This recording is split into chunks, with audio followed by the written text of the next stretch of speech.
आज सुनिए जयवंती ढीमरी की लिखी हुई कहानी मैं आगे बढ़ गई हूँ। जयवंती ढीमरी जी हिमाचल प्रदेश विश्वविद्यालय शिमला के अंग्रेजी विभाग की सेवानिवृत्त प्रोफेसर हैं।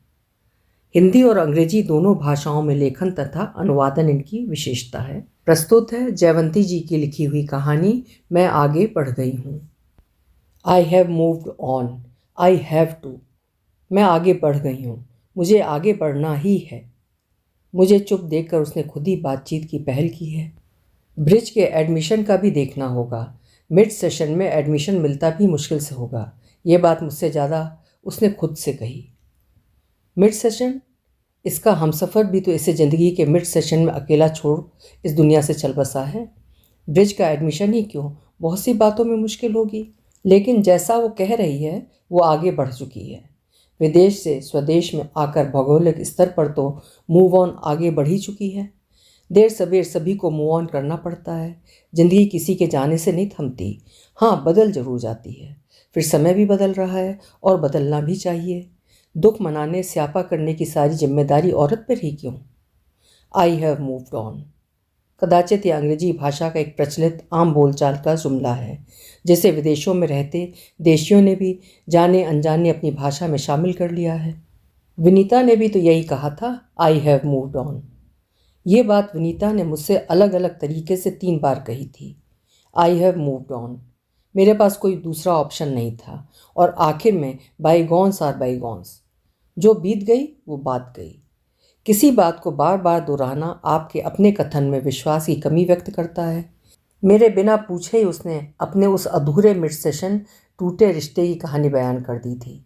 उस रिश्ते से जुड़े अगर मगर किंतु परंतु, वो घटनाक्रम और उससे जुड़ी छोटी बड़ी बातें 10 साल बाद भी उसके मन में जस की तस मौजूद थी। और ये सब वो एक अजनबी को क्यों बता रही थी? किसी अजनबी से अपने किसी अहम पूर्व निर्णय को साझा करना एक प्रकार से उसकी सहमति चाहना है। इससे उस व्यक्ति का अपने निर्णय के संबंध में संदेह ही प्रकट होता है। ये तो विनीता भी जानती थी कि उन बीती बातों को याद करने या उन्हें किसी से साझा करने का कोई मतलब नहीं था। जाहिर है ये सब किसी से कहकर वो अपने दिल का बोझ हल्का करना चाहती थी। अपने पति से अलग होने के बाद उसकी देसी बिरादरी की महिलाओं ने उसके कथनानुसार उससे दूरी बना ली थी। उनके लिए वो एक संभावित खतरा बन गई थी। यदि वो अपने पति को छोड़ सकती थी तो किसी के पति को अपना भी सकती थी। विनीता से पूछने का मन हुआ था कि आगे कौन बढ़ा है, तुम्हारा दिल, दिमाग या ये भौतिक काया? लेकिन वह पूछा नहीं। प्रश्न बहुत दार्शनिक लगा। उस परिवेश में कौओं के मध्य हंस सदृश एकदम बेमेल। यूँ भी विदेशों में इस बात का विशेष ध्यान रखना पड़ता है कि किसी के व्यक्तिगत जीवन में किसी प्रकार की ताका झाकी या हस्तक्षेप न किया जाए। वहाँ लोग आपके जख्म कुरेदते नहीं हैं। ये बात अलग है कि वे उन पर मरहम भी नहीं लगाते। आपकी 10 साल की शादी क्यों टूट गई या आपने दूसरी शादी कब की, क्यों की, वो ऐसे व्यक्तिगत प्रश्न नहीं पूछते और ना ही इस संबंध में कोई प्रतिक्रिया देते हैं। ये बात आपको अखर सकती है, आखिर हैं तो आप भी इंसान ही।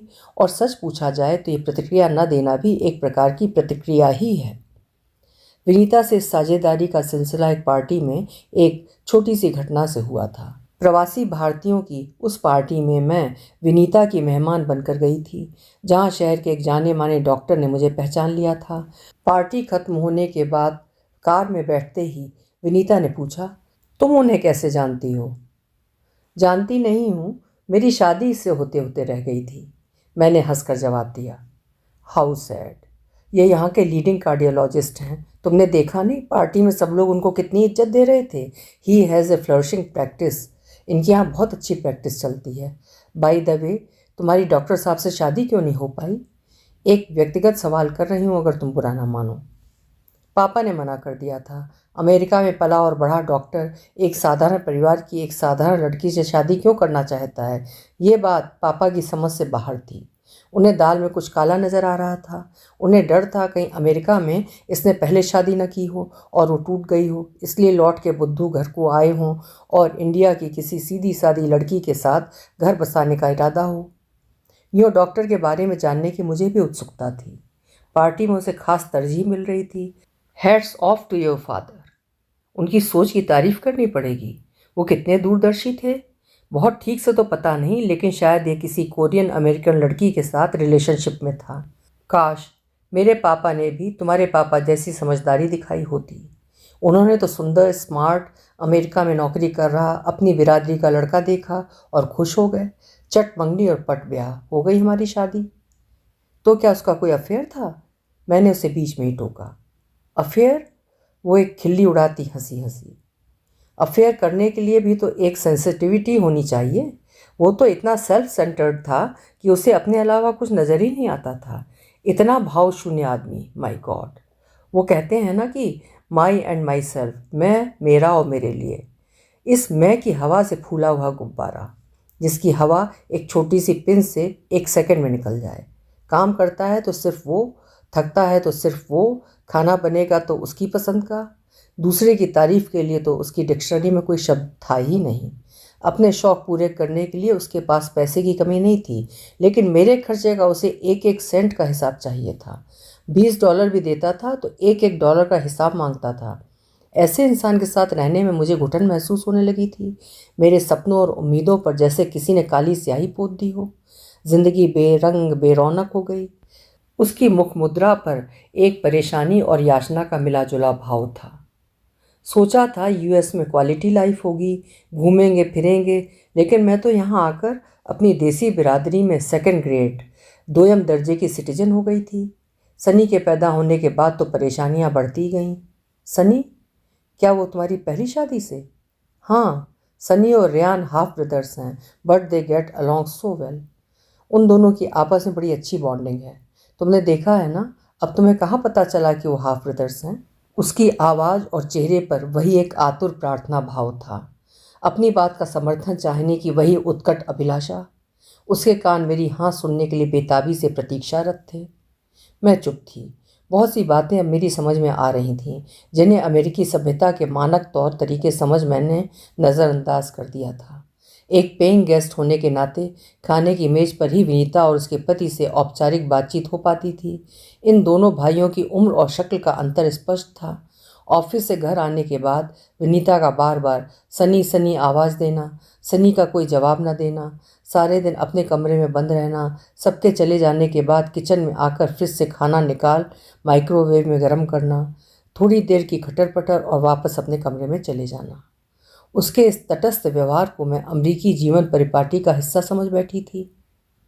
विक्रम से तुम्हारी शादी के समय सनी लगभग 8 साल का रहा होगा। इस रिलेशनशिप को एक्सेप्ट करने में उसे कुछ परेशानी नहीं हुई? मैंने अपनी बात को यथासंभव शालीन ढंग से कहने की कोशिश की। एक 8 साल के बच्चे की मानसिक स्थिति और भावनात्मक उथल पुथल की स्थिति को व्यक्त करने के लिए जब उसके बाप के जिंदा होते हुए कि दूसरा व्यक्ति उस रिश्ते पर काबिज हो जाए, परेशानी शब्द बहुत ही छोटा छिछोरा शब्द था। एमके से अलग होने के 5 साल बाद तक मैं सिंगल पेरेंट थी। रिश्ते टूटने के साथ ही शब्द भी टूटकर संक्षेपाक्षरों में सिमट गए थे। एमके थोड़ा बहुत खर्चा देता था, लेकिन वो काफ़ी नहीं था। मैंने छुटपुट कई पार्ट टाइम काम किए, लेकिन ये सब आसान नहीं था। यहाँ विदेश में हमारा कोई पारिवारिक या सामाजिक सपोर्ट सिस्टम नहीं होता। विक्रम से शादी मैंने सिर्फ अपने लिए नहीं, सनी के लिए भी की थी। अच्छी ज़िंदगी जीने के लिए पैसा और एक सामाजिक सुरक्षा बहुत ज़रूरी है, जो दोनों ही चीज़ें हमें विक्रम से मिलीं। आज हमारे पास अच्छा घर है, सुख सुविधाएं हैं। सनी यूनिवर्सिटी में पढ़ रहा है। तुम्हें पता है यूएस में यूनिवर्सिटी एजुकेशन का खर्चा उठाना एक आम आदमी की जेब की पहुंच के बाहर है। मुझे चुप देखकर उसने सोचा होगा मैं उसकी बात से सहमत नहीं थी। मैं विक्रम और सनी, एक सौतेले बाप और सौतेले बेटे के आपसी संबंधों के बारे में सोच रही थी, जबकि सौतेले बाप का अपना सगा बेटा भी घर में मौजूद था। सौतेले भाई बहन तो बहुत देखने सुनने को मिलेंगे, लेकिन हाफ ब्रदर बहुत कम। हिंदी भाषा में तो खैर हाफ ब्रदर का पर्याय शब्द है ही नहीं। सहोदर नहीं, सहोदर शब्द सगे भाइयों के लिए प्रयुक्त शब्द है। मेरी स्टेप और हाफ ब्रदर की उधेड़पुन से बेखबर विनीता अपनी दूसरी शादी का औचित्य बनाम फायदे बता रही थी। मेरी इस रिलेशनशिप ने सनी को स्टेबिलिटी, स्थायित्व दिया, वरना बेचारा मेरे साथ ट्रेन और बसों में घूमता फिरता था। कई बार मैंने उसे पार्क में अकेले छोड़ा है, फूड कार्ट का सस्ता खाना खाकर दिन गुजारे हैं।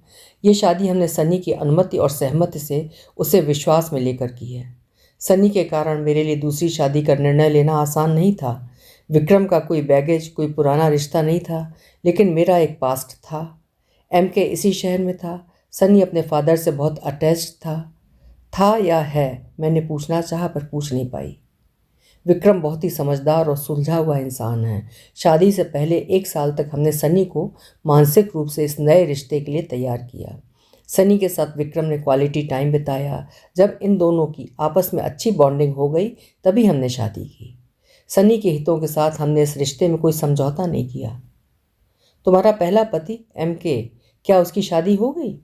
सनी की कस्टडी लेने के लिए उसने कोई पहल नहीं की? पहल? माई फुट, वो तो पहले ही शादी कर चुका था। उसकी बीवी ने मना कर दिया होगा।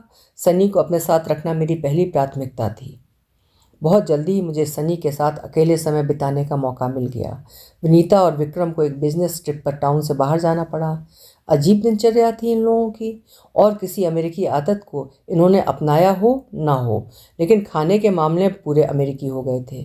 एक बड़ा कुकर भर चावल पका देते और पूरा हफ्ता सुबह शाम माइक्रोवेव में उसे गर्म करके खाते रहते।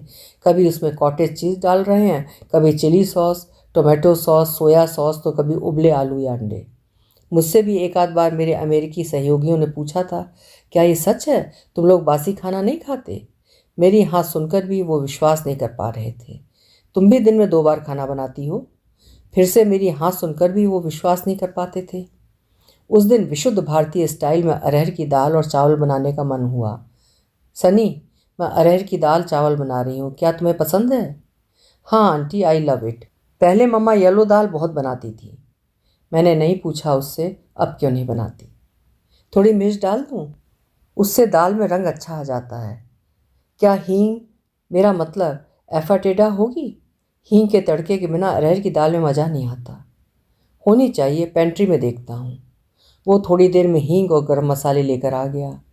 आई लाइक स्पाइसी फूड, मुझे स्पाइसी खाना पसंद है। इन लोगों को स्पाइसी फूड पसंद नहीं है। इन लोगों? वह इन लोगों में शामिल नहीं था। विनीता की दूसरी शादी के 10 साल बाद भी वो इन लोगों में शामिल नहीं था। वो बड़े उत्साह से खाना बनाने में मेरी मदद कर रहा था। मुझे बड़ी शर्मिंदगी महसूस हुई। ये इतना मिलनसार लड़का, मैंने अपनी ओर से उससे बात करने की कभी पहल ही नहीं की। रेयान से तो अक्सर बात हो जाती थी। ग्रैनी ग्रैनी कहता वो मेरे कमरे में आ जाता था।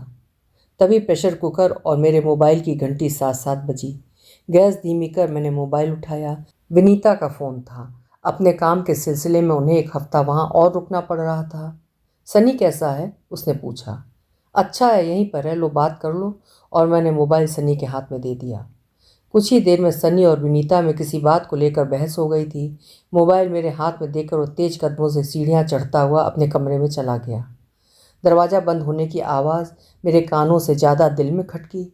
बहुत अफसोस हुआ, बेकारी मैंने मोबाइल सनी के हाथ में देकर माँ बेटे के बीच में तलखी पैदा की। कुछ देर पहले के खुशनुमा माहौल में सन्नाटा छा गया था और तभी मेरे मोबाइल की दोबारा घंटी बजी। दीदी, मैं विक्रम बोल रहा हूँ। सनी अगर नाइट स्टे के लिए बाहर जाए तो उससे परमिशन लेटर ले लेना। Permission letter? मैं ठीक से समझी नहीं। वो कहाँ जा रहा है, कितने दिन के लिए जा रहा है, और जहाँ वो जा रहा है उनका कॉन्टैक्ट नंबर, सारे डिटेल उस लेटर में होने चाहिए। इससे पहले कि मैं कुछ कहती, सनी के कमरे का दरवाज़ा खुला और उसने गैलरी की रेलिंग से नीचे झांक कर ऊंची आवाज़ में कहा, उनसे कह दें मैं कहीं नहीं जा रहा हूँ। मैं हतप्रभ थी। विक्रम की आवाज़ रुकी। वो कड़क और बेरुखी मेरे लिए नई थी। सनी के ये दो विपरीत रूप, किचन में मेरी मदद करता सनी और विनीता का फ़ोन आने के बाद का सनी, दोनों ही मेरे लिए नए थे। अरहर की दाल पकने की सौंधी महक आ रही थी, लेकिन माहौल की तल्खी के सामने वो महक फीकी पड़ गई थी। इतने शौक से दाल चावल बनाया था। मैंने झिझकते हुए सनी के कमरे का दरवाज़ा खटखटाया।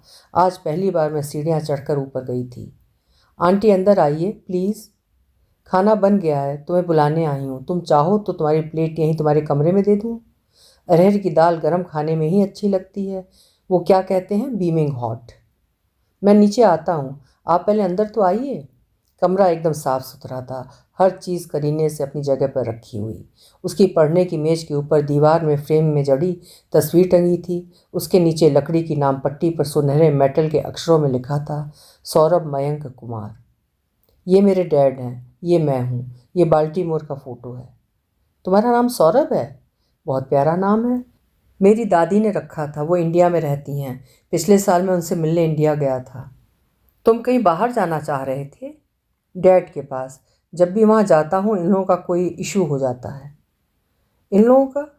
आधे घंटे में दूसरी बार उसने ये दो शब्द कहे थे। आई हैव मूव्ड ऑन, विनीता ने कहा था। वो कितना आगे बढ़ी थी ये तो वही बेहतर जानती होगी, लेकिन सौरभ का मन आज भी बाल्टीमोर में था। उसका कमरा इस बात का गवाह था। अभी आप सुन रहे थे जयवंती ढीमरी जी की लिखी हुई कहानी मैं आगे बढ़ गई हूँ। आशा है कहानी आपको पसंद आई होगी। अपने विचार कमेंट सेक्शन में ज़रूर लिखिएगा। कल फिर मिलेंगे। आपका समय शुभ हो।